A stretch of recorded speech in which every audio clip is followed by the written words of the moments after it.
Olá pessoal, sejam muito bem-vindos a mais uma aula da matéria de panificação clássica e brasileira.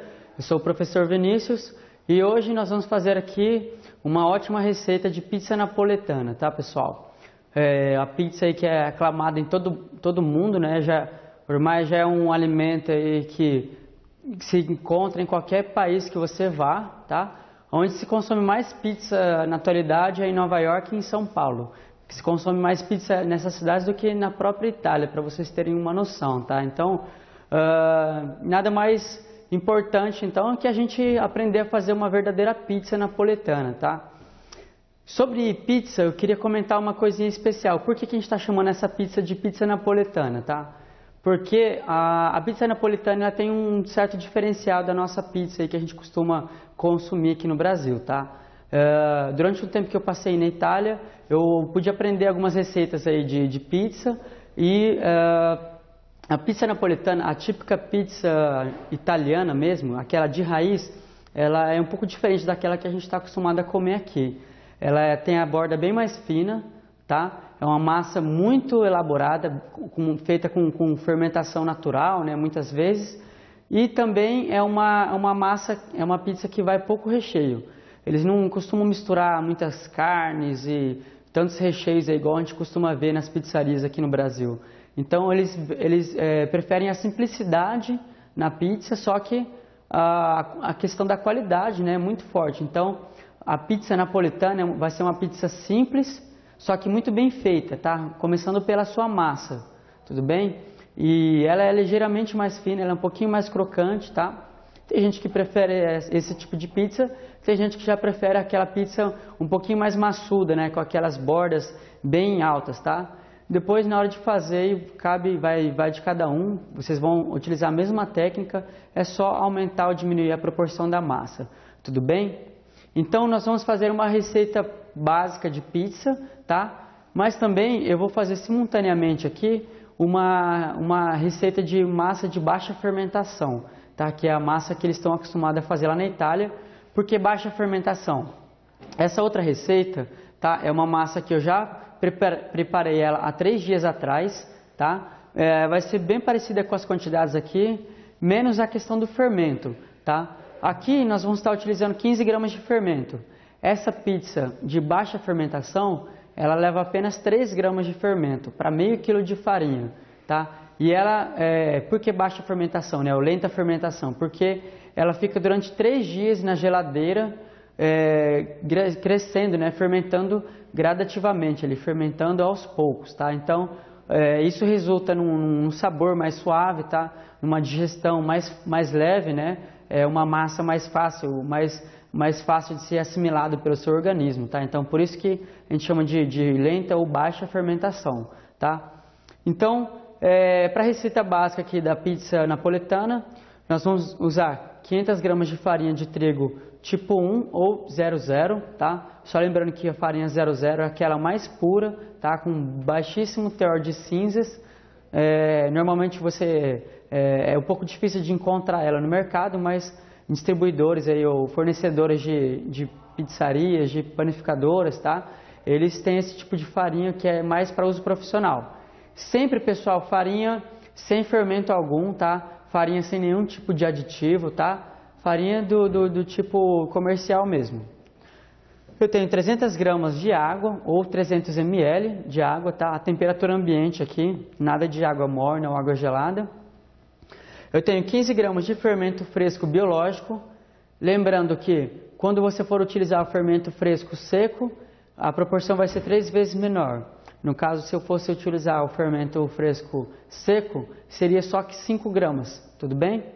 Eu tenho 10 gramas de sal fino e 30 gramas de um azeite extra virgem de boa qualidade, tá? Outra coisa que vai influenciar muito aí no resultado da sua massa é na qualidade desse azeite. Se for um azeite bom, claro que a pizza, né, a massa vai acabar ficando muito boa, vai ficar cheirosa, né, ela vai ficar aromática, com aquele odor, né, de azeitona fresca. Se você utilizar um óleo composto qualquer aí, com ranço, né, de repente, com certeza isso vai influenciar no sabor da pizza. Então, sempre opte por ingredientes de qualidade, tá? Isso faz sim a diferença aí no final das contas.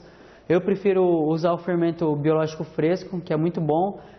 Outra coisa que você pode estar utilizando aqui é aquele fermento, o fermento natural que nós aprendemos na aula de pão italiano, tá? Ou a massa madre. Cairia perfeitamente aqui também na receita do pão italiano, da pizza napolitana, tá bom? Então, para começar, pessoal, a gente vai... eu tenho aqui a minha farinha de trigo, eu vou abrir um buraquinho no meio dela, tá? E eu vou dissolver o meu fermento em um pouquinho de água, tá? Sempre a gente vai procurar quebrar esse fermento para facilitar a sua dissolução na água, tá? Ou no leite, no líquido que for. Eu vou colocar um pouquinho da água aqui, só o necessário para que eu possa dissolver ele, tá? Vem com uma colher aqui, ou você pode mexer com um garfo, um fouet, de repente, para dissolver bem o fermento, tá?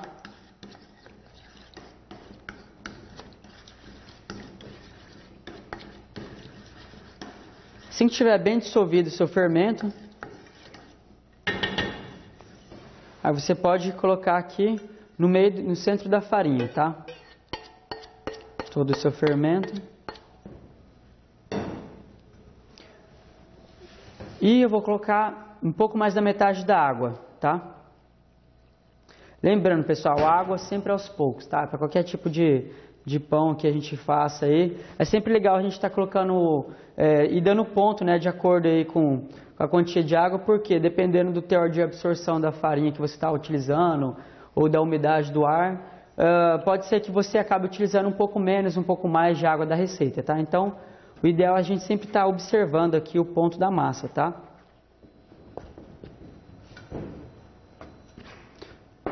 Perceba aqui que ela está bem sequinha ainda, eu vou colocar mais água.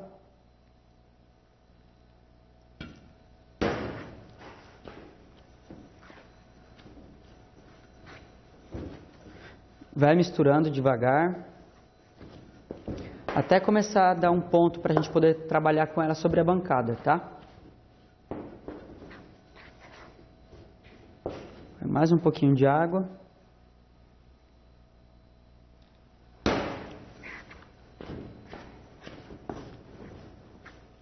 Só lembrando, tá? A gente ainda tem o sal e o azeite, que é sempre preferível a gente adicionar um pouquinho depois, tá? A gordura e o sal. O sal para que ele não acabe matando o fermento aqui, tá? Atrapalhando na questão da fermentação. E o azeite, né? Ou seja, a gordura, para que ele não impermeabilize os grãos de farinha, também dificultando ali a criação da rede de glúten, tá? Então, agora que eu já misturei bem aqui, eu vou colocar as 10 gramas de sal.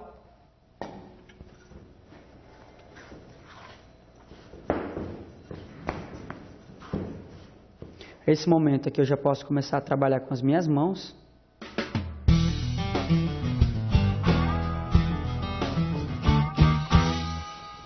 A gente consegue ver, ó, que a massa já está começando a ficar mais fofa, né? A gente já consegue começar a trabalhar com ela. Então, por enquanto eu vou deixar aquela água ali, pode ser que eu precise dela ou não, tá? Vou adicionar aqui minhas 30 gramas de azeite. Esse que é um azeite bem fresco, tá? Bem cheiroso. Já começa a liberar um aroma especial aqui na sua massa, que com certeza vai deixar ela muito saborosa depois. Procura acrescentar, né? Utilizar toda a farinha aqui que você tem no bowl, tá? E agora já está numa consistência legal para a gente trabalhar com ela sobre a bancada. Então, lembrando, bancada bem limpa, tá? Bem higienizada, livre de corpos estranhos, pedacinho de plástico, tampinha, tá? Para não acontecer nenhum tipo de contaminação, nenhum acidente aí, tá? Tenha perto sempre um potinho de farinha agora, porque a gente vai começar a sovar a massa, tá? Então, esse é o momento que a gente tem que ter aquela percepçãozinha que eu sempre falo para vocês, tá? Se você vê que a massa está muito seca, que ela não está tão pegajosa, você pode colocar um pouquinho de água ainda, tá? Como a minha aqui ela vai precisar de mais um pouquinho ainda. Caso a sua massa esteja extremamente mole, pegajosa, tá? Você não consegue nem mexer com ela direito, Aí vai adicionar a farinha aos poucos, só para que ela pegue aquele ponto, tá? Para a gente poder sovar ela. Aqui eu vou acabar utilizando toda a água, tá? E agora a gente entra naquele processo de rasgar a massa, tá? Para que se misture bem os ingredientes aqui e a gente comece a formar a nossa rede gluteica, tá?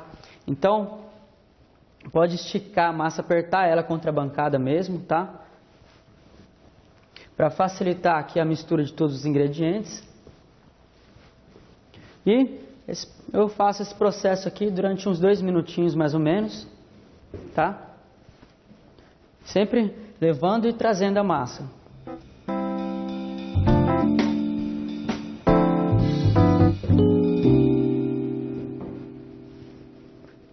Aqui a gente já começa a observar que a textura da massa vai mudando, tá? Por quê? Aqui é o glúten que está começando a se desenvolver, tá bom? Então, as características do glúten na massa, ele vai dar elasticidade, tá? E vai dar textura, ele vai dar uma certa rigidez na massa. Então, a esse ponto eu vou começar já a trabalhar com a massa, vou começar a sovar ela. Vou polvilhar um pouquinho de farinha aqui na minha bancada, tá? Limpa os pedacinhos de massa que ficou na sua mão, tá? Isso aqui faz parte da receita, não precisa querer jogar fora nem nada, a gente recolhe tudo aqui. E vamos trabalhar a massa agora. Sovando muito bem. Depois daquele primeiro momento que a gente estava rasgando a massa, agora eu não preciso mais rasgar ela, eu vou só sovar ela, tá? Então aquele mesmo processo que a gente já aprendeu, tá? Você pode sovar da maneira que você achar mais confortável, tá? Sempre tomando cuidado com a postura das costas, com a altura da sua bancada, para que não se torne uma coisa que te faça mal depois, que te dê dores nas costas, enfim, porque é um processo que vai levar em torno de 20 minutos a meia hora, tá? Então, procure utilizar uma postura correta, tá? Uma bancada numa altura ideal aí para você, tá? Mais ou menos aqui, um pouco abaixo da linha da cintura, tá? E você pode trabalhar revezando, né, os dois braços aqui, como eu estou fazendo, ou simplesmente sempre com a mesma mão, tá? Você leva a massa e traz, tá? E a gente vai sovar essa massa muito bem, para quê? Para desenvolver a rede gluteica, tá? Para começar a aderir, né? Acrescentar um pouco de temperatura na massa, porque a fricção, né, da farinha aqui, de todos os ingredientes, mas o meu calor corporal vai acabar esquentando a massa aí de 2 a 3 graus, tá? Então, essa oscilação de temperatura já é o suficiente para que a minha massa comece a fermentar, tá? Para facilitar o processo de fermentação dela depois ali na fermentadora, né, ou no seu forno. Então, por isso que é muito importante a sova, tá? Caso você tenha uma batedeira com gancho, você pode estar utilizando ela também, deixando ali sempre em velocidade 1 a 2 durante 10 minutos, tá? Até que a massa fique bem lisa, bem homogênea, tá? Então eu vou continuar sovando a minha massa aqui durante uns 20 minutos, depois eu vou cilindrar ela, tá? Utilizando o rolo de massa. Se você tiver um cilindro elétrico, um cilindro mecânico, você também pode estar utilizando, tá? E eu vou trabalhar a massa até desenvolver aquela rede gluteica, até desenvolver o ponto de véu. Então, assim que atingir esse ponto, eu volto a mostrar a massa aqui para vocês para ver como ficou, tá bom?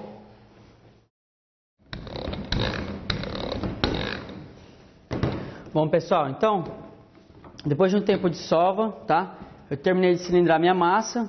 O resultado dela vai ser assim, tá? Ela vai ficar com a coloração um pouquinho mais branca, tá? Ela tem que ter a superfície bem lisa, livre de grumos, tá? E a gente verifica aqui o ponto de véu, tá? No detalhe aqui, ó, da massa, você pega uma pontinha e vai esticando ela, igual um chiclete, tá? E ela vai começar a ficar transparente aqui, ó, sem arrebentar, estão vendo? Quando a massa chega nesse ponto aqui, já tá ok para a gente fazer a nossa primeira fermentação, tá? Ela tá um pouquinho morna ainda, de tanto tempo, né, de sova, igual eu falei, já vai propiciar uma fermentação legal, tá bom? Então, em um bowl limpo, eu vou colocar um fiozinho de azeite no fundo dele, Vou bolear a minha massa, tá? Sempre deixando o fecho virado para baixo. E eu vou colocar essa minha massa aqui para fermentar dentro desse bowl, tá? Eu vou passar a primeira superfície de cima no azeite, tá? Só para que ela fique toda coberta aqui com azeite. Para que não se crie uma película, né, dura na massa enquanto ela está crescendo, tá? E vou cobrir com a película. Vou deixar ela durante aproximadamente 1h30 crescendo, tá? Até que a massa dobre de volume. Então, só relembrando, local de fermentação pode ser dentro do forno, com a luzinha acesa, pode ser dentro de um armário escuro, tá? O importante é que seja um ambiente morno, tá? Não relativamente quente, não tenta ligar o forno alguns minutos ou deixar um lugar muito perto do sol, porque ele vai acabar esquentando demais a massa e vai acabar matando o fermento, tá? Então, é preferível que a gente deixe a temperatura ambiente do que em um lugar muito quente. E a fermentação também vai variar o tempo aí de acordo com as condições de temperatura, tal, de clima aí de onde você estiver. Então, o ideal é esperar que a massa dobre de volume, tá bom? Então, eu vou levar ela para fermentar. A hora que a massa crescer bem, tá? Eu vou vir com ela para a gente dar o formato já de pizza nela, tá bom? Aguardem um pouquinho. Bom, pessoal, como vocês podem ver, tá? A massa da pizza não só dobrou de tamanho, quase triplicou, né? Se não fosse aqui o plástico, ela teria vazado tudo, tá? É uma massa bem leve mesmo e ela fermenta muito bem. Então, o que eu vou fazer agora? Eu vou dividir ela em 3 partes, tá? Essa receita aqui total de 500 gramas de farinha, ela vai te render mais ou menos 3 pizzas, tá? Claro que vai depender do tamanho da sua forma, se você quer uma pizza ligeiramente fina ou quer ela mais alta, tá? Então pode ser que renda até 5 pizzas, tá? Então tenha só essa percepção aqui. Eu, como tenho uma assadeira aqui não muito grande, tá? Eu acho que eu vou acabar dividindo ela em 4 partes mesmo, tá? Então, vamos tirar o plástico aqui do bowl, para que a gente possa retirar os gases acumulados, né? O gás carbônico aqui que se acumulou durante essa fermentação. A gente pode ver a formação de bolhas aqui na superfície, aquele odor característico, né, da fermentação, que é normal. E, olha só, a gente solta ela aqui. Tá vendo como que ela murcha rapidamente? Então, vamos tirar esse excesso dos gases, tá? E, beleza, aqui tá a nossa massa pré-fermentada, tá? Eu vou dividir ela em 3 ou 4 partes, tá?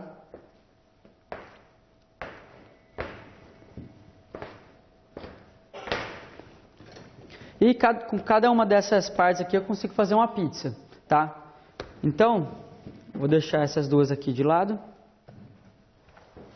Em uma assadeira eu vou untar com um fiozinho de azeite,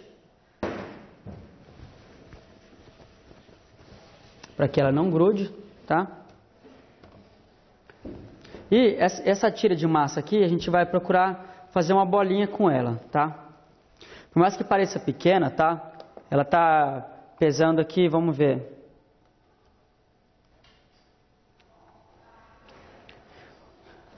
Mais ou menos 120, 130 gramas, tá? Então, ela já vai ser suficiente para que a nossa pizza fique bem fininha. Então, a gente vai fazer uma bolinha aqui, sempre com a fenda virada para baixo, tá? E a gente vai deixar aqui na nossa assadeira essa bolinha para que ela cresça mais um pouquinho, só durante mais uma meia hora. Ela vai dar uma inflada, tá? Assim que ela crescer um pouquinho, a gente vai começar já a abrir a nossa massa, tá? Para finalizar a nossa pizza, tudo bem? Então, feito isso aqui, essa massa já vai estar pronta, tá? Vocês lembram que eu tinha falado da massa feita a lenta fermentação, né, de 3 dias? Vamos trabalhar com ela aqui também? Então, pessoal, essa aqui é a minha massa de lenta fermentação, tá? Eu fiz ela há 3 dias atrás. A receita vai estar disponível para vocês no material extra, tudo bem? então fiquem tranquilos aí. Essa aqui não é a receita que vai estar na apostila de vocês, lá no receituário. Essa aqui vai estar no material extra, então fiquem atentos aí para não acabar confundindo, tá? As proporções de farinha, azeite, vai ser basicamente as mesmas. Uma coisa que vai diferenciar aqui vai ser a quantidade de fermento, tá? Que eu coloquei só 3 gramas de fermento e ela fica lá fermentando na geladeira durante uns 3 dias, tá? Aí como que a gente faz? Antes de abrir, antes de começar a trabalhar com ela, tira a massa da geladeira mais ou menos 1, 2 horas antes, para que ela fique a uma temperatura ambiente, tá? E agora que a gente vai começar a trabalhar com ela. Então, a mesma coisa eu vou fazer com a massa de baixa fermentação. Eu vou untar aqui a minha assadeira com um fiozinho de azeite, apenas para que a massa não grude, tá? Essa aqui é uma assadeira muito legal para a gente estar fazendo pizza, tá? É uma assadeira de teflon, que ela tem alguns buraquinhos embaixo, porque esses buraquinhos vão permitir com que o ar quente, né, entre aqui por baixo da assadeira também e acabe cozinhando a massa por inteiro, né? Às vezes a gente, quantos de nós já comemos uma pizza que estava bem assada por cima, só que embaixo ela estava muito maçuda, né, muito crua. Então, essa assadeira aqui ela já não vai permitir esse tipo de problema, tá? Então eu vou dividir a minha massa aqui em 3 partes, visto que essa é uma assadeira um pouquinho maior, tá? Essa outra parte eu vou reservar. E com essa bolinha aqui eu vou fazer a mesma coisa. Eu vou fazer uma esfera, tá? De massa. Posso até pegar um pedaço a mais aqui.